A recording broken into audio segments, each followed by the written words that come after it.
जय श्री राम जी। आप सभी को आपके अपनी यूट्यूब चैनल धार्मिक भजन कीर्तन बरवाला में आप सभी का स्वागत है। आज जैसा कि आप सभी को पता है कि आज शनिवार है।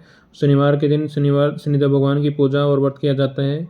तो आज की इस वीडियो में हम शनिदेव भगवान की व्रत कथा, विधि और आरती आप सभी को सुनाएंगे। तो वीडियो के एंड तक जरूर बने रहें और कथा का आनंद लें। तो आइए शुरू करते हैं शनिदेव भगवान के व्रत की विधि। इस दिन शनिदेव की पूजा की जाती है। काला तिल, काला वस्त्र, तेल, उड़द शनिदेव भगवान को अति प्रिय हैं, इसलिए इनके द्वारा शनिदेव की पूजा की जाती है। शनिदेव की दशा को दूर करने के लिए यह व्रत किया जाता है। शनि स्तोत्र का पाठ भी विशेष लाभदायक सिद्ध होता है। तो इस दिन हमें शनि स्तोत्र का पाठ करना चाहिए और शनिदेव भगवान की पूजा करनी चाहिए। आइए शनिदेव भगवान के व्रत की यानी शनिवार व्रत की कथा सुनते हैं। एक समय सूर्य, चंद्रमा, मंगल, बुध, बृहस्पति, शुक्र, शनि, राहु, केतु इन ग्रहों में आपस में विवाद हो गया कि हम सब में सबसे बड़ा कौन है।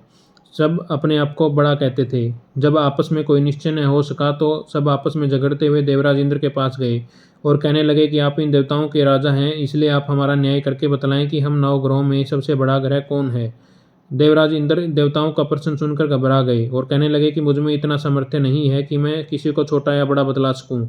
मैं अपने मुख से कुछ नहीं कह सकता। हाँ, एक उपाय हो सकता है कि इस समय पृथ्वी पर राजा विक्रमादित्य दूसरों के दुखों को निवारण करने वाले हैं, इसलिए आप सब मिलकर उन्हीं के पास जाएं और वहीं अपना विवाद का निवारण करेंगे। सभी ग्रह अब देवलोक से चलकर भूलोक में जाकर राजा विक्रमादित्य की सभा में उपस्थित हुए और अपना प्रश्न राजा के सामने रखा। राजा विक्रमादित्य ग्रहों की बात सुनकर गहरी चिंता में पड़ गए कि मैं अपने मुख से किसको बड़ा और किसको छोटा बतलाऊंगा। जिसको छोटा बतलाऊंगा वह क्रोध करेगा और जिसका झगड़ा निपटाने के लिए उन्होंने एक उपाय सोचा और सोना, चांदी, कांसा, पीतल, शीशा, रंगा, जस्ता, अभ्रक और लोहा 9 धातुओं के 9 आसन बनवाए। सब आसनों को क्रम में से जैसे सोना सबसे पहले और लोहा सबसे पीछे बिछाया गया। इसके पश्चात राजा ने सब ग्रहों में से कहा कि आप अब सब अपना अपना आसन ग्रहण करें। जिसका आसन सबसे आगे वह सबसे बड़ा और जिसका आसन सबसे पीछे वह सबसे छोटा जानिएगा। क्योंकि लोहा सबसे पीछे था तो वह शनिदेव का आसन था, इसलिए शनिदेव ने समझ लिया कि राजा ने मुझको सबसे छोटा बना दिया है। यह निर्णय शनिदेव को बहुत क्रोध आया। उन्होंने कहा कि राजा, तो मेरे पराक्रम को जानता नहीं। सूर्य एक राशि पर 1 महीना, चंद्रमा 2.25 महीना 2 दिन, मंगल 1.5 महीना, बृहस्पति देव 13 महीने और बुध और शुक्र 1-1 महीने विचरण करते हैं, परंतु मैं एक राशि पर 2.5 वर्ष से लेकर 7.5 वर्ष तक रहता हूँ।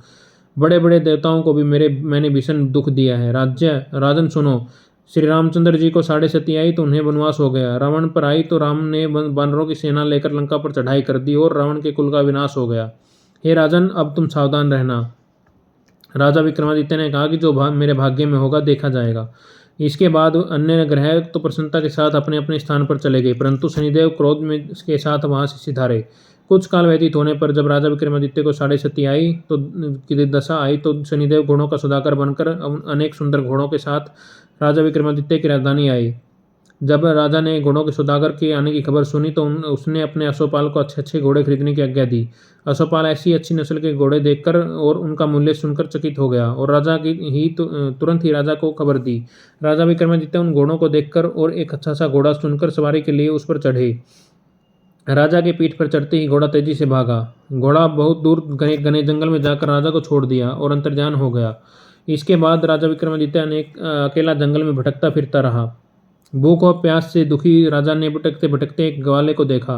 ग्वाले ने राजा को प्यास से व्याकुल देखकर पानी पिलाया। राजा ने अंगुली में एक अंगूठी थी, वह अंगूठी उसे निकालकर प्रसन्नता के साथ ग्वाले को दे दी और शहर की ओर चल दिया। राजा शहर में पहुंचकर एक सेठ की दुकान पर जाकर बैठ गया और अपने आपको उज्जैन का रहने वाला तथा अपना नाम विका बतलाया। सेठ ने उसको एक कुलीन व्यक्ति समझकर जल आदि पिलाया। भाग्यवश उस दिन सेठ की दुकान पर बहुत अधिक बिक्री हुई। तब सेठ उसको भाग्यवान पुरुष समझकर भोजन कराने के लिए अपने साथ अपने घर को ले गया। भोजन करते समय राजा विक्रमादित्य ने एक आश्चर्यजनक घटना देखी। जिस खूंटी पर हार लटक रहा था वह खूंटी उस हार को निगल रही थी। भोजन के पश्चात जब सेठ कमरे में आया तो उसने कमरे में हार नहीं मिला। उसने यही निश्चय किया कि सिवाय विका के और कोई इस कमरे में नहीं आया, अतः अवश्य ही इसने ही हार चोरी किया है। परंतु विका ने हार लेने से मना कर दिया। इस पर 5-7 आदमी उसको पकड़कर नगर फौजदार के पास ले गए। फौजदार ने उसको राजा के पास सामने उपस्थित कर दिया और कहा कि यह आदमी भला प्रतीत होता है, चोर मालूम नहीं होता।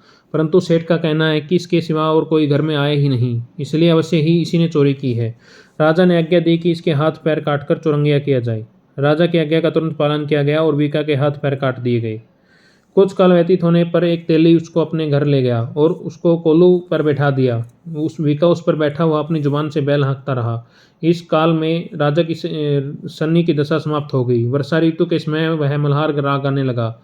यह राग सुनकर उस शहर के राजा की कन्या मन भावनी उस राग पर मोहित हो गई। राजकन्या ने राग गाने वाले की खबर लाने के लिए अपनी दासी को भेजा। दासी सारे शहर में घूमती रही। जब वह तेली के घर के निकट पहुंची तब क्या देखती है कि तेली के घर में चुरंगिया राग गा रहा है। दासी ने लौटकर राजकुमारी को सब वृत्तांत सुना दिया। बस उसी क्षण राजकुमारी मनभावनी ने अपने मन में यह प्रण कर लिया कि चाहे कुछ भी हो जाए वह चुरंगिया के साथ ही विवाह करेगी। प्रातःकाल होते ही सब दासी ने राजकुमारी मनभावनी को जगाना चाहा तो राजकुमारी अनशन पर व्रत लेकर पड़ी रही। दासी ने रानी के पास जाकर राजकुमारी के न उठने का वृत्तांत बताया। रानी ने वहां आकर राजकुमारी को जगाया और उसके दुख का कारण पूछा। राजकुमारी ने कहा कि माताजी, मैंने यह प्रण कर लिया है कि तेली के घर में जो चुरंगिया है उसी के साथ विवाह करूंगी। माता ने कहा, पगली तू यह क्या कह रही है? तुझे किसी देश के राजा के साथ परिणाया जाएगा। परिणाया यानी कि उसका विवाह किया जाएगा। कन्या कहने लगी कि माताजी, मैं अपने प्रण नहीं तोड़ूंगी। माता ने चिंतित होकर यह सब बात महाराज को बताई। महाराज ने भी आकर उसे समझाया कि मैं अभी देश देशांतर में अपने दूत भेजकर सुयोग्य, रूपवान एवं बड़े से बड़े गुणी राजकुमार के साथ तुम्हारा विवाह करूंगा। ऐसी बात सुनकर तुम्हें कभी नहीं विचारनी चाहिए। परंतु राजकुमारी ने कहा कि पिताजी, मैं अपने प्राण त्याग दूंगी, परंतु किसी और से विवाह नहीं करूंगी। यह सुनकर राजा ने क्रोध में आकर, यदि तेरे भाग्य में ऐसा ही लिखा है तो तेरी जैसी इच्छा वैसा कर। राजा ने तेली को बुलाकर कहा कि तेरे घर में जो चुरंगिया है उसके साथ मैं अपनी कन्या का विवाह करना चाहता हूँ। तेली ने कहा कि महाराज, ये कैसे हो सकता है? कहाँ आप हमारे राजा और कहाँ एक नीच तेली? राजा ने कहा कि भाग्य के लिखे को कोई नहीं टाल सकता। अपने घर जाकर विवाह की तैयारी करो। राजा ने सारी तैयारी कर तोरण और बंधनवार लगाकर राजकुमारी का विवाह चुरंगिया के साथ कर दिया। रात्रि को जब विक्रमादित्य और राजकुमारी महल में सोए हुए थे तो आधी रात के समय जब शनिदेव ने विक्रमादित्य को सौंपन दिया और कहा कि राजा, कहो मुझको छोटा बतलाकर तुमने कितना दुख उठाया। राजा ने शनिदेव से क्षमा मांगी और शनिदेव ने राजा को क्षमा कर दिया और प्रसन्न होकर विक्रमादित्य को हाथ पैर दिए। तब राजा विक्रमादित्य ने शनिदेव से प्रार्थना की कि महाराज, मेरी प्रार्थना स्वीकार करें। जैसा दुख आपने मुझे दिया वैसा और किसी को न दें। शनिदेव ने कहा कि तुम्हारी यह प्रार्थना स्वीकार है। जो मनुष्य मेरी कथा सुनेगा या कहेगा उसको मेरी दशा में कभी किसी प्रकार का दुख नहीं होगा, और जो नित्य ही मेरा ध्यान करेगा या चींटियों को आटा डालेगा उसके सब मनोरथ पूर्ण होंगे। बोले शनिदेव भगवान की जय। इतना कहकर शनिदेव अपने धाम को चले गए। जब राजकुमारी मनभावनी की आंखें खोली और उसने चुरंगिया के हाथ पैर देखे तो वह आश्चर्यचकित हो गई। उसको देखकर राजा विक्रमादित्य ने अपनी समस्त हाल बताया और कहा कि मैं राजा उज्जैन का राजा विक्रमादित्य हूँ। यह घटना सुनकर राजकुमारी अत्यंत प्रसन्न हुई। प्रातःकाल राजकुमारी ने उसकी सखियों ने पिछली रात का हालचाल पूछा तो उसने अपने पति का सब वृत्तांत सुनाया। तब सबने प्रसन्नता प्रकट की और कहा कि ईश्वर ने आपकी मनोकामना पूर्ण कर दी है। जब उस सेठ की यह घटना सुनी तो वह राजा विक्रमादित्य के पास गया और उसके पैरों पर गिरकर क्षमा मांगने लगा कि मैंने चोरी का झूठा आरोप लगाया है, आप मुझे जो चाहे दंड दें। राजा ने कहा कि मुझ पर शनिदेव का कोप था, इस कारण यह सब दुख मुझे प्राप्त हुआ। इसमें तुम्हारा कोई दोष नहीं है। तुम अपने घर जाकर अपना कार्य करो, तुम्हारा कोई अपराध नहीं। सेठ बोला, महाराज, मुझे तभी शांति मिलेगी जब आप मेरे घर चलकर प्रीतिपूर्वक भोजन ग्रहण करेंगे। राजा ने कहा कि आप जैसी आपकी इच्छा वैसा ही करें। सेठ ने अपने घर जाकर अपनी अनेक प्रकार के सुंदर व्यंजन बनवाए और राजा विक्रमादित्य को प्रीति भोज दिया। जिस समय राजा भोजन कर रहे थे तो एक अत्यंत आश्चर्यजनक घटना सबको दिखाई दी। जो अंगूठी पहले हार निगल गई थी वह हार उगल रही है।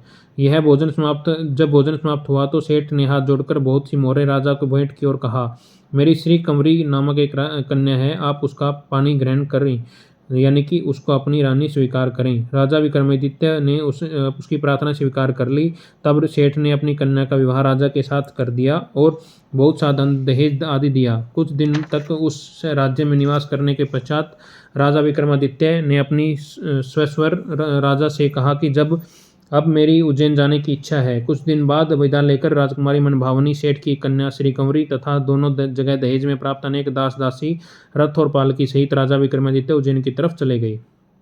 जब वे शहर के निकट पहुंचे और प्रवासियों ने राजा के आने की का संवाद सुना तो उज्जैन की समस्त प्रजा अगवानी के लिए आई। प्रसन्नता से राजा अपने महल में पधारे। सारे नगर में भारी उत्सव मनाया गया और रात्रि को दीपमाला की गई।